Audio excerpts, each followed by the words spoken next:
जयराम जी की दोस्तों, तो स्वागत है आपका एक नए वीडियो में। आज हम बात करने वाले हैं बाली के बारे में। बाली काफ़ी खूबसूरत देश है और हर इंडियन एक बार तो बाली ज़रूर विजिट करना चाहता है। तो आज हम इसी के बारे में डिस्कस करेंगे। अगर आप बाली के लिए प्लान कर रहे हैं तो कितना खर्चा आ जाएगा। तो बात करते हैं सबसे इंपॉर्टेंट डॉक्यूमेंट से, जो कि है वीज़ा। अगर आप किसी भी देश में जाना चाहते हो तो वीज़ा सबसे ज़्यादा इंपॉर्टेंट डॉक्यूमेंट होता है उस देश के अंदर घुसने के लिए।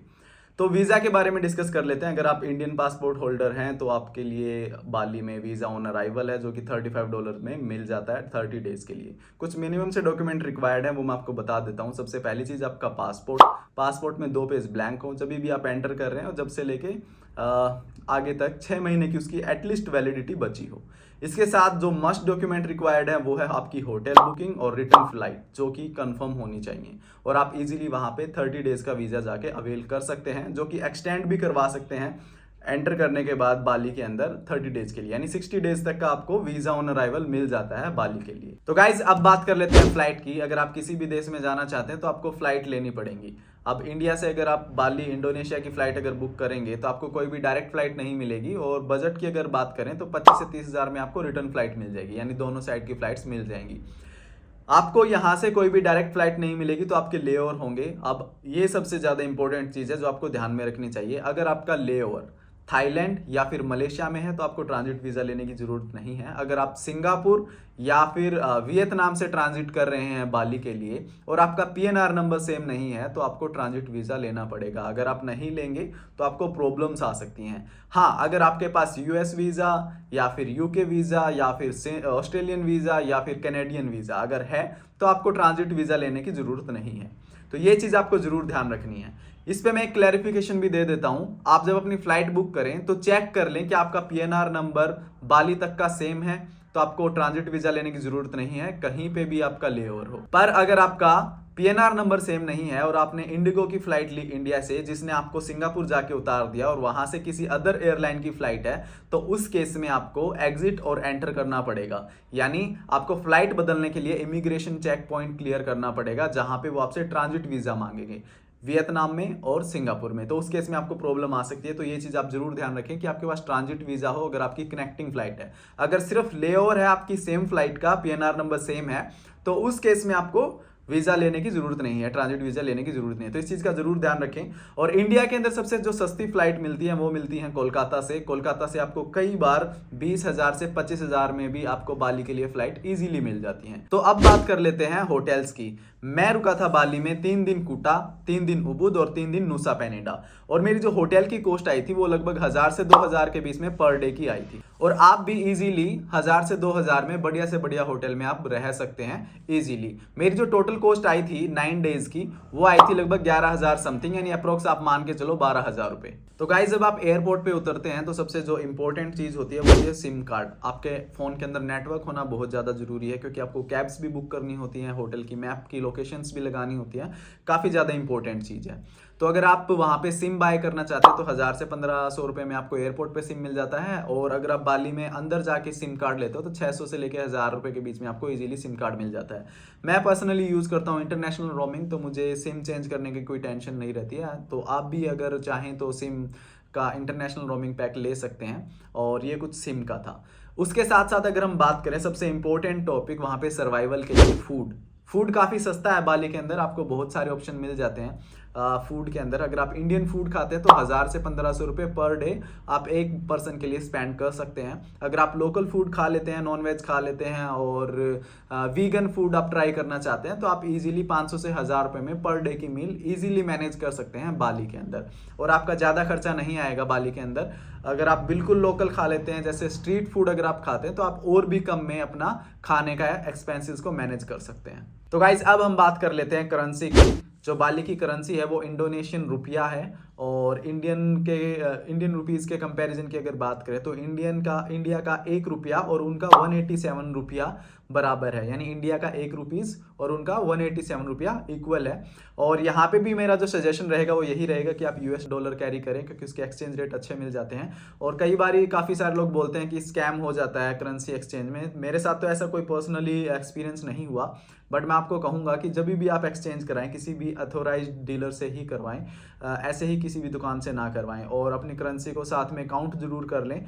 और इंडिया से अगर आप जा रहे हैं तो यूएस डॉलर कैरी करें, उसका एक्सचेंज रेट भी आपको वहाँ पे अच्छा मिल जाता है। और साथ में आप फॉरेक्स कार्ड भी यूज़ कर सकते हैं, जिससे आपको काफ़ी हद तक जो चार्जेज है, एडिशनल चार्जेज है बैंक्स के, उन पे भी आपको कंसेशन मिल जाता है, क्योंकि वहाँ पे मार्कअप फीस पे जीएसटी और इस तरह की चीज़ों से आप बच जाते हैं।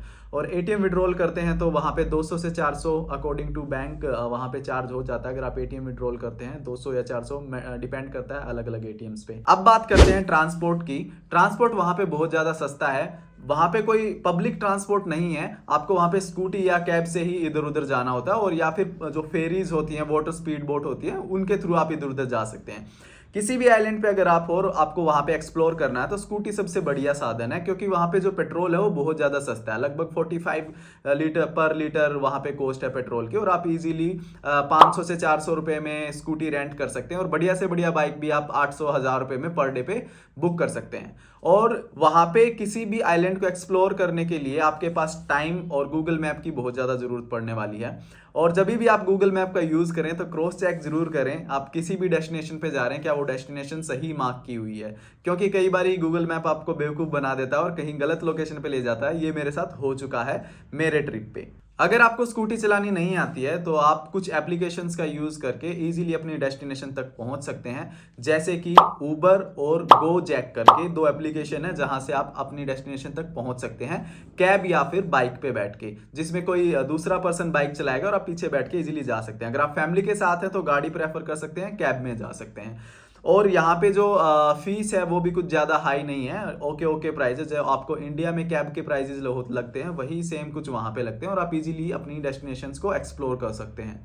इसके साथ आपके पास ऑप्शन है स्पीड बोट का। अगर आप दूसरे आइलैंड्स पे जाना चाहते हैं तो आप स्पीड बोट से जा सकते हैं, क्योंकि पर्सनल वहाँ पे जाने का कोई ऑप्शन भी नहीं है। और जो स्पीड बोट की कॉस्ट आपको आएगी 1000 से 2000 में आप किसी भी आइलैंड पे इजीली जा सकते हैं। डिपेंड करता है आपके बार्गेनिंग स्किल्स पे कि आप कितना वहाँ पे डिस्काउंट ले सकते हैं। हाँ, मिनिमम आप 1000 मान के चलो और मैक्सिमम 2000 मान के चलो, आप इजीली एक आइलैंड से दूसरे आइलैंड पे जा सकते हैं। तो गाइज अब बात कर लेते हैं आइटनरी की।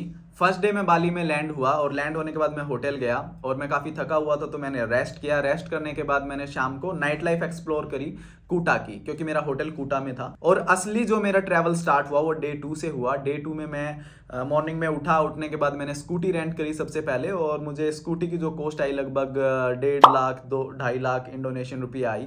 और उसके बाद स्कूटी रेंट करने के बाद मैं निकल गया गरुड़ा विष्णु टेम्पल देखने, जो कि इंडोनेशिया की सबसे ऊंची बिल्डिंग थी। और वहाँ पे 2 तरीके से टिकट थी, एक एंट्रेंस टिकट थी और एक टॉप पे जाने के लिए टिकट थी, क्योंकि जो वो स्टैचू है वो इंडोनेशिया की सबसे ऊंची बिल्डिंग है, तो वहाँ पे दो टिकट थी। ठीक है, मैं गया था ऊपर भी, और ऊपर जाना मुझे इतना कुछ खास वर्थ नहीं लगा। अगर आप जाएं तो आप नीचे ही घूम सकते हैं, ऊपर से आपको बस व्यू आता है, और ऐसा कुछ खास एक्सपीरियंस भी नहीं था। बस कंस्ट्रक्शन कैसे हो वो उन्होंने बता रखा था। वहां से निकलने के बाद एक फ्री एक्टिविटी थी वहां पे, कुछ कल्चरल डांस और कुछ प्रोग्राम्स थे जो उन्होंने दिखाए। वहां पे मेरा 1-1.5 घंटा और टाइम निकल गया। इस तरीके से मेरा डे 2 का हाफ डे खत्म हो चुका था। उसके बाद मैं निकला वहां से। एक रामायण होती है इंडोनेशिया के अंदर, उल्लुवाटू के अंदर, जो कि काफ़ी खूबसूरत होती है। वो बगैर किसी इलेक्ट्रॉनिक गैजेट के और नेचुरली मुंह से आवाज़ निकाल के एक काइंड ऑफ ड्रामा करके दिखाते हैं रामायणा का, जिसके अंदर अगर आप जाते हैं तो आपको वो काफ़ी थ्रिलिंग लगेगा। वहाँ जाते जाते बीच में उल्लुवाटू बीच भी पड़ता है, तो मैं वहाँ पे भी रुका। 1-1.5 घंटा वहाँ पे भी मैंने स्पेंड किया। उल्लुवाटू बीच भी काफ़ी खूबसूरत बीच था, 2 रॉक्स के बीच में एक बीच बना हुआ था जो कि काफ़ी खूबसूरत लग रहा था। और सर्फिंग करने वाले लोग वहाँ पे बहुत सारे गए हुए थे, क्योंकि वो आई थिंक सर्फिंग फ्रेंडली बीच ज़्यादा था। वो बीच देखने के बाद मैं निकल गया रामायणा देखने, और रामायणा देखते मेरे को 8-9 बज गए थे वहाँ पे, क्योंकि मेरा लास्ट शो था। और अगर आप वहाँ पे जाते हैं तो वहाँ पे 2 शो होते हैं, लगभग 4:45 और यानी लगभग 5 से 6 के बीच में, और एक होता है 7 से 8 के बीच में। एग्जैक्ट टाइमिंग मैं लिख दूंगा। और टिकट की अगर बात करें तो अगर आप ऑनलाइन बुक करते हो तो 100-200 रुपये कम में मिल जाती है, और आप ऑन द स्पॉट लेते हैं तो 1000 रुपये में आपको टिकट लिखती है और क्यू में लगना पड़ता है। ऐसा कोई वो नहीं है कि अगर आप ऑनलाइन टिकट बुक करके नहीं जाएंगे तो आपको टिकट नहीं मिलेगी, आप वहां पे जाके भी टिकट ले सकते हैं। उसके बाद मैं वहां से निकला अपने होटल के लिए, और काफ़ी रात हो चुकी थी, तो रात का मैं एक्सपीरियंस आपको शेयर कर देता हूँ। रात को भी बाली में घूमना कोई ऐसा स्केरी नहीं है, आप इजीली कहीं पे भी मूव कर सकते हैं। काफ़ी अच्छे रोड वहाँ पे बने हुए हैं और काफ़ी अच्छे लोग हैं वहाँ पे, आपको कोई भी परेशान नहीं करता है, काफ़ी फ्रेंडली लोग हैं। तो इस तरीके से मेरा डे 2 खत्म हुआ। तो अब बात करते हैं हम डे 3 की। डे 3 में मैंने दो टेम्पल्स प्लान किए थे जो कि बाली के काफ़ी खूबसूरत टेम्पल थे। तना लोट और तना अयुन टेम्पल। ये दोनों टेम्पल काफ़ी खूबसूरत थे और वहाँ पे मैंने अपना काफ़ी समय स्पेंड किया। जो मैं तना लोट टेम्पल गया था, रास्ते में जाते हुए मुझे इतना अच्छा फील हुआ क्योंकि वो काफ़ी दूर था, 25-30 किलोमीटर दूर था। और रास्ते में मैंने राइस के खेत देखे बहुत बड़े बड़े, और काफ़ी अलग ही इंफ्रास्ट्रक्चर था। गाँव के बीच में जो रोड थी वो इतनी अच्छी बनी हुई थी, बहुत सुंदर। और वहाँ पे मोस्टली जो फॉरनर स्कूटी पे ही जा रहे थे, तो काफ़ी अच्छा लग रहा था उस रास्ते से जाते हुए। और मैंने इन शॉर्ट कहें तो काफ़ी इंजॉय किया। तो गाइज अब बात करते हैं डे 4 की। डे 4 में मैं निकला था नुसा पेनिडा के लिए और सानूर हार्बर से मैं गया था। सानूर हार्बर से हमारे को स्पीड बोट मिलती है जिसकी हमारी 2 पर्सन के लिए जो बजट कॉस्ट आई थी वो आई थी 6 लाख इंडोनेशियन रुपया 2 पर्सन के लिए। अगर आपके बार्गेनिंग स्किल्स अच्छे हैं तो आप और भी कम करवा सकते हैं। मैं नुसा पेनिडा पहुंच गया था लगभग 11 बज के 15-20 मिनट पे, और वहां पे जाते ही मैंने सबसे पहले एंट्री टैक्स दिया जो हर किसी को देना होता है। उसके बाद मैंने स्कूटी रेंट की। स्कूटी रेंट मैंने 2 दिन के लिए की जिसकी कॉस्ट आई लगभग 2.5 लाख इंडोनेशियन रुपया। और वहां से मैं स्कूटी रेंट करके निकल गया अपने रिजॉर्ट। और रिजॉर्ट जाते जाते मैं काफ़ी थक चुका था क्योंकि धूप बहुत ज़्यादा तेज़ थी वहाँ पे, आपकी स्किन बिल्कुल जला देती है, इस लेवल की धूप पड़ती है। तो अपने रिजॉर्ट पहुँच के मैंने किया रेस्ट, और रेस्ट करने के बाद मैं धूप ढलने के बाद प्लान किया क्लिंकिंग बीच के लिए। क्लिंकिंग बीच बाली का सबसे ज्यादा खूबसूरत बीच है। जब भी आप नुसा पेनिडा लिखते हैं तो आपको क्लिंकिंग बीच की ही फोटोज देखने को मिलती हैं। क्लिंकिंग बीच में नीचे उतरने में आपको काफी सारी सीढ़ियां उतरनी पड़ती हैं, और यहाँ पे अगर आप के अंदर स्टेमिना अच्छा है तो ही आप नीचे जाएं। अगर आपकी एज ज्यादा है या फिर आपको कोई भी कार्डिक रिलेटेड प्रॉब्लम है तो आप नीचे ना जाएं, ये मेरी रिकमेंडेशन है। अदरवाइज आप ऊपर से भी काफी खूबसूरत नज़ारे ले सकते हैं। सनसेट के टाइम पे आप सनसेट दे सकते हैं, सनराइज के टाइम पे आप सनराइज दे सकते हैं, और वहां से भी काफी खूबसूरत व्यूज आते हैं। अगर आप जवान हैं तो नीचे जरूर जाएं क्योंकि हाइक तो होगी, बट नीचे जाने के बाद जो आपको सुकून मिलेगा, बीच देखने को मिलेगा, खूबसूरत बीच देखने को मिलेगा, वो काफी एडवेंचरिंग होगा। ऊपर आने में आप फॉर श्योर थक जाएंगे क्योंकि हाइक नीचे करते टाइम भी काफी उबड़ खाबड़ रास्ता है, और ऊपर आते टाइम भी काफी उबड़ खाबड़ रास्ता है। तो आप अपने अकॉर्डिंग प्लान कर सकते हैं, डिसाइड कर सकते हैं कि आपको नीचे जाना है या नहीं जाना है। क्लिंकिंग बीच पे मेरा पूरा दिन निकल गया था। लगभग शाम के टाइम में पहुंचा था, तो वहां से मैं वापस अपने होटल आया और मैंने रेस्ट किया। अब बात करते हैं डे 5 की। डे 5 में मैं निकला डायमंड बीच के लिए। डायमंड बीच काफी दूर था मेरे होटल से, लगभग 15-20 किलोमीटर दूर था। यानी मैं इस छोर पे रुका हुआ था आइलैंड के, और जो डायमंड बीच था वो उस छोर पे था, तो काफी डिस्टेंस था, पूरा आइलैंड हमें कवर करना था। और गूगल मैप पे एक छोटा सा प्रॉब्लम मेरे साथ हुआ जिसकी वजह से मेरा बहुत ज़्यादा टाइम खराब हुआ। और ये गलती आप ना करें क्योंकि वहाँ पे अगर आपने एक मोड भी गलत ले लिया तो आपका बहुत ज़्यादा टाइम खराब हो सकता है। और गूगल मैप वहाँ पे थोड़ा कम अच्छे से काम करता है, तो आप वहाँ पे थोड़े केयरफुल रहें। कहीं रास्ते में अगर आपको लगे नहीं गूगल मैप प्रॉब्लम क्रिएट कर रहा है तो आप किसी से पूछ भी सकते हैं आसपास के बंदे से। डायमंड बीच का जो नाम है वो वहाँ के 2 फेमस रॉक्स की वजह से पड़ा है। डायमंड की शेप में वो रॉक है जिसकी वजह से उनको डायमंड बीच बोलते हैं। डायमंड बीच की भी जो हाइक है वो नुसा पेनिडा जो क्लिंकिंग बीच है उससे थोड़ी कम डेंजरस है, बट डेंजरस वहां की भी है। आपको रोप्स के सहारे नीचे उतरना होता है और काफी थ्रिलिंग एक्सपीरियंस है। सेम यहाँ पे भी अगर आपके अंदर स्टेमिना अच्छा है, आप कॉन्फिडेंट है तो नीचे जाएं, अदरवाइज नीचे ना जाएं। पर अगर आप नीचे पहुंच जाते हैं तो काफी खूबसूरत फोटोज और वीडियोज आप वहां पे ले सकते हैं और आपको सुकून मिलेगा वहां पे। इस लेवल का बीच है। उसके बाद मैं निकला आया वापस वहां से और ऊपर आ गया। ऊपर आपको काफी सारे फोटो स्पॉट्स मिलेंगे जो कि कुछ पेड हैं कुछ फ्री हैं, और वहां पे भी आप अपना कुछ अच्छा टाइम स्पेंड कर सकते हैं। डायमंड बीच एक्सप्लोर करने के बाद मैं निकल पड़ा ज्ञानगंग वाटरफॉल की तरफ जो कि काफी एडवेंचरिंग था। और वहां पे जाने के बाद मैंने एक छोटी सी फीस दी। फीस देने के बाद मैं नीचे गया और वहां की ब्लू कलर की कुछ सीढ़ियां नीचे उतरती हैं और देखने में ऐसी लगती हैं जैसे कि आप कहीं हेवन में उतर रहे हो। मतलब ऐसा कुछ मस्त सा लगता है, हेवन काइंड ऑफ। और नीचे जाके हमने देखा एक पूल सा बना हुआ था नेचुरल, और वहाँ पे एक मंदिर भी था जहाँ पे लोग पूजा कर सकते हैं, और हिंदू टेम्पल वहाँ पे था। और जो ज्ञानगंग वाटरफॉल था वो मस्ट रिकमेंडेड है। आपका फियर निकल जाता है वहाँ पे क्योंकि सेफ्टी ठीक है, अगर आप उतरते हैं तो ठीक ठीक सेफ्टी है। मतलब ऐसा नहीं है उतरने में कोई प्रॉब्लम है, बस आप जब नीचे देखते हैं बहुत ज़्यादा हाइट से और नीचे आपको समुद्र देखने को मिलता है, वो जो एक्सपीरियंस है वो बहुत ज़्यादा थ्रिलिंग है। और मैं चाहता हूँ कि अगर आप बाली जा रहे हैं तो ये फ्री वाली, ऑलमोस्ट फ्री ही है, कुछ ज़्यादा फीस नहीं है इसकी, तो ये वाली एक्टिविटी आप ज़रूर करें। और ये 2 एक्टिविटीज़ में ही आपका पूरा दिन निकल जाएगा। अब बात करते हैं डे 6 की। डे 6 में नुसा पेनिडा से मैं वापस आ गया उबुद, और उबुद में सेम स्पीड बोट से आया था क्योंकि मेरा राउंड ट्रिप था 6 लाख इंडोनेशियन रुपया के अंदर और दोनों पर्सन का। और हम वापस आ गए अपने होम स्टे के अंदर, और होम स्टे तक आते आते हमारे को 4-5 बज गए थे क्योंकि हम काफ़ी लेट निकले थे नुसा पेनिडा से। अगर आप दिन बचाना चाहते हैं तो मॉर्निंग में थोड़ा जल्दी निकल सकते हैं, और जो मॉर्निंग की पहली फेरी है आप उससे निकल सकते हैं जो कि लगभग 10 बजे के आसपास निकलती है, और उस हिसाब से आप 11 बजे तक, आप 12 बजे तक अपने होटल इजीली पहुंच सकते हैं।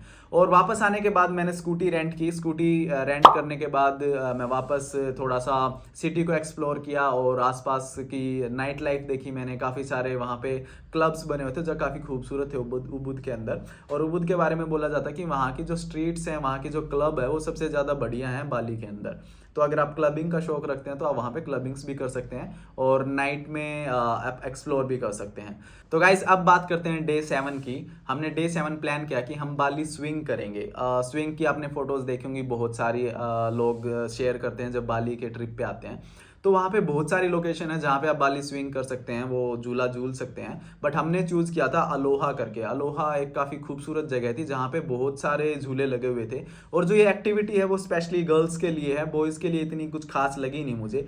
और गर्ल्स के लिए परफेक्ट डेस्टिनेशन है और ज़रूर जाना चाहिए क्योंकि वो काफ़ी फेमस है। वहाँ पे मैं सलोनी को लेके गया था जहाँ पे जो फीस थी वो डिफरेंट थी, वेरी करती थी कि आप कौन सा प्लान ले रहे हैं, कैसा पैकेज ले रहे हैं, उसके अकॉर्डिंग आपको फीस पे करनी होती थी। हाँ, अगर आप साथ जा रहे हो एज ए बॉयज़, जैसे मैं गया था सलोनी के साथ, तो आपको 50,000 आपको एंट्री फी पे करनी होती है, 50,000 रुपया। ओके, जो कुछ छोटा सा ही अमाउंट बनता है। उसके साथ साथ सलोनी ने काफ़ी सारी जैसे ड्रेस वगैरह वहाँ पे ली थी, तो डिफरेंट ड्रेस का डिफरेंट प्राइस थे, और फोटोज़ क्लिक करने के वो अलग से चार्ज कर रहे थे और झूला झूलने के अलग से कर रहे थे। जहाँ तक मुझे ध्यान है जो सिर्फ झूला झूलने की कॉस्ट थी, यानी सारे झूला वो देते थे, ऐसा नहीं थे कि आप एक झूल के वापस आ जाओ। अगर वो आपको पैकेज दे रहे हो तो सभी झूलों का ही देंगे। हाँ, उसके अंदर फोटोज़ का अगर आप लेना चाहते हो तो ले सकते हैं, अदरवाइज अगर नहीं लेना चाहते हो तो नहीं भी ले सकते हैं। साथ में अगर आप कोई आपके साथ है और एंटर करना चाहते हो तो उसकी एंट्री टिकट लगेगी, और एक बार में आप एक ही झूला झूल सकते हैं। तो सलोनी ने काफ़ी सारे झूले झूले थे और काफ़ी सारी फ़ोटोज़ क्लिक करवाई थी। सलोनी का काफ़ी अच्छा एक्सपीरियंस था और उसको मज़ा आया था काफ़ी। अगर आप लड़की हैं और इस वीडियो को देख रही हैं तो आप वहाँ पे जा सकती हैं, मस्ट रिकमेंडेड प्लेस है। हाँ, बहुत सारे और सस्ते ऑप्शन भी हैं क्योंकि मैंने काफ़ी जगह वो देखा था कि झूला झूला रहे थे। इसके बाद हम वहाँ से ये वाली एक्टिविटी करके 4-5 घंटे हमारे ऑलमोस्ट वहाँ पे लग गए थे, और वहाँ से हम निकल गए गोवा गजा टेम्पल, जो कि एक रास्ते में टेम्पल आ रहा था हमारे होटल जाते हुए उबुद के अंदर, जो कि हमने देखा। काफ़ी अच्छा टेम्पल था, और वहाँ पे भी गणेश भगवान जी का टेम्पल था जहाँ पे काफ़ी सारे लोग जाते हैं अपना शुद्धिकरण के लिए, मोस्टली लोग। और आप भी वहाँ पे विजिट कर सकते हैं। वहाँ की जो फीस थी फॉर 2 पर्सन मेरे ख्याल से 90,000 इंडोनेशियन रुपया थी, और उसके बाद आप वहाँ पे एंटर कर सकते हैं। और हाँ, वहाँ की एक चीज़ और मैं बता देता हूँ, वहाँ पे आपको बहुत सारे लोग फोर्स करते हैं कि आप वहाँ पे वो सलोंग कुछ बोलते हैं, वो एक बांधते हैं, कपड़ा सा बांधते हैं, ठीक है। वो लेना मैंडेटरी नहीं है, बाहर से आपको अंदर फ्री में मिल जाता है, और आप एग्जिट के टाइम पे वहाँ पे वापस डाल सकते हैं। तो इस तरीके से हमारा डे 7 पूरा चला गया था, और काफ़ी अच्छा दिन था ये भी। तो गाइज अब बात करते हैं डे 8 की। डे 8 हमने कुछ इस तरीके से प्लान किया। हम सबसे पहले गए मंकी फॉरेस्ट। मंकी फॉरेस्ट में हमारा लगभग 1-1.5 घंटा ही लगा था। वो आपके ऊपर डिपेंड करता है कि आप कितना टाइम वहाँ पे स्पेंड करना चाहते हैं। और मंकी फॉरेस्ट के बारे में आपने देखा होगा, जब बाली के बारे में नाम आता है तो एक मोस्ट फेमस सेल्फी फ़ोटो होती है मंकी के साथ, तो वो वाली फ़ोटो मंकी फॉरेस्ट में ही होती है। आपको 50,000 रुपये पे करने होते हैं और वो आपकी फ़ोटो खींच देते हैं, और एंट्रेंस फीस भी कुछ खास नहीं थी। और हमने 1-1.5 घंटा वहाँ पे स्पेंड किया मंकीज़ के साथ, और वहाँ से फिर हम निकल गए हमारी नेक्स्ट डेस्टिनेशन की तरफ, जो कि थी उलून डानून बर्तन, जो कि काफ़ी अच्छा टेम्पल था। और ये बहुत ज़्यादा दूर था, लगभग 30-35 किलोमीटर दूर था हमारे होटल से, और हमारे जाने में ही 3 से 4 घंटे, 3 घंटे लग गए थे हमारे तक वहाँ पे जाने में, क्योंकि वो पहाड़ी एरिया के अंदर था। काइंड ऑफ ये नैनीताल था, बाली का नैनीताल। वहाँ पे बहुत ज़्यादा ठंड थी, और बहुत बड़ा एक लेक बना हुआ था जिसके पास एक टेम्पल था। टेम्पल के अंदर वहाँ पे कहीं पे भी एंट्री आपको नहीं देते हैं, जो मेन जो है उनका टेम्पल होता है वहाँ पे एंट्री नहीं देती, आप बाहर से आप घूम सकते हैं। वहाँ पे जाने का मैं आपको रिकमेंड जरूर करूँगा, क्योंकि वहाँ पे अलग ही वाइब आपको आती है, क्योंकि पहाड़ों के बीच में एक लेक है और वहाँ पे एक टेम्पल है, और आप वहाँ पे टाइम भी स्पेंड कर सकते हैं। फैमिली के साथ जा रहे हैं तो आप पूरा दिन भी वहाँ पे स्पेंड कर सकते हैं, क्योंकि वहाँ पे बहुत सारे झूले लगे हुए हैं, खाने पीने की वहाँ पे बहुत सारी सुविधाएं हैं, और आप वहाँ पे बैठ के धूप सेक सकते हैं। मतलब काफ़ी सुंदर माहौल था। और मैं आपको रिकमेंड करूँगा कि आप अगर बाली जा रहे हैं तो एक दिन इस टेम्पल के लिए ज़रूर निकालें। वहाँ से हम 2-3 घंटे स्पेंड करके वापस शाम को निकले, और शाम को हमारे पास 2-2.5 घंटे रहते थे, और हम निकले अपने होटल की तरफ। रास्ते में हमारे एक वाटरफॉल पड़ता था जिसका नाम था तिबुमाना वाटरफॉल, और हम तिबुमाना वाटरफॉल गए। तिबुमाना वाटरफॉल काफ़ी अच्छा था, एक जंगल से के अंदर पहाड़ी से नीचे उतर के एक काफ़ी सुंदर वाटरफॉल गिर रहा था, जहाँ पे मैंने अपना काफ़ी समय स्पेंड किया। वहाँ पे बैठने में ना अलग ही सुकून मिल रहा था, जो झरने की जो आवाज़ आ रही थी उसको बैठ के देखने में। पानी के अंदर जाके मैंने नहाया, काफ़ी ठंडा पानी था, और वहाँ पे जाने के बाद अलग से आपको एक रिफ्रेश सा फील होता है कि आप एकदम से रिफ्रेश हो गए और आपको अलग सा मज़ा आता है। तो कुछ इस तरीके से हमने 8 दिन अपने बाली के अंदर निकाले, और 7 दिन हमने एक्सप्लोर किया पूरा बाली, और एक दिन हमारा एंट्री का था और एक दिन हमारा एग्जिट का था। डे 9 में हम निकल गए थे वियतनाम की तरफ बाली से, क्योंकि हमारी जो नेक्स्ट डेस्टिनेशन थी वो वियतनाम थी फॉर नेक्स्ट 9 डेज। अगर आप उसकी भी आइटनरी देखना चाहते हैं तो मेरे अगले वीडियो को आप देख सकते हैं। और कुछ इस तरीके से हमारी बाली की आइटनरी निकली। अगर आपको इसमें कोई भी डाउट क्वेश्चन है आइटनरी में तो आप मुझे कमेंट कर सकते हैं, मैं आपको ज़रूर रिप्लाई करूंगा। और इसमें आप बदलाव भी कर सकते हैं अकॉर्डिंग टू योर प्लान, आप कितने दिन वहाँ पे जा रहे हैं। आई थिंक ये मैंने जो आपको आइटनरी दी है ये काफ़ी सही आइटनरी है अगर आप बाली को 1 वीक के लिए प्लान कर रहे हैं तो। अब बात करते हैं प्रो टिप की। प्रो टिप क्या है? प्रो टिप ये है, जब आप नूसा पेनिडा आइलैंड पे जाएं तो आपके पास सफिशिएंट कैश हो, क्योंकि वहां पे एटीएम वर्क नहीं करते हैं। दूसरा, जब आप स्कूटी रेंट करें तो मेक श्योर करें आपकी स्कूटी के अंदर फ्यूल अच्छा हो। लो फ्यूल पे आप बिल्कुल भी ट्रिप को प्लान ना करें। जो भी आपके नियर बाय पेट्रोल पंप या फिर कहीं पे भी आपको पेट्रोल रखे हुए मिल जाए तो आप वहाँ पे रिफिल करा सकते हैं। वहाँ पे 2 तरीके से फ्यूल डलता है, क्योंकि बहुत सारे लोकल लोग आपको बोटल्स के अंदर फ्यूल दे रहे होंगे, तो ज़्यादा फर्क नहीं होता है, 5-4 रुपए का फर्क होता है, तो आप वो डलवा सकते हैं। यानी इन शॉर्ट मेरा कहने का मतलब ये है कि अगर आप वहाँ पे स्कूटी से आप खुद से एक्सप्लोर कर रहे हैं नूसा पेनिडा आइलैंड को, तो आपकी स्कूटी के अंदर फ्यूल सफिशिएंट होना चाहिए ताकि आप किसी भी तरह की प्रॉब्लम में ना आए।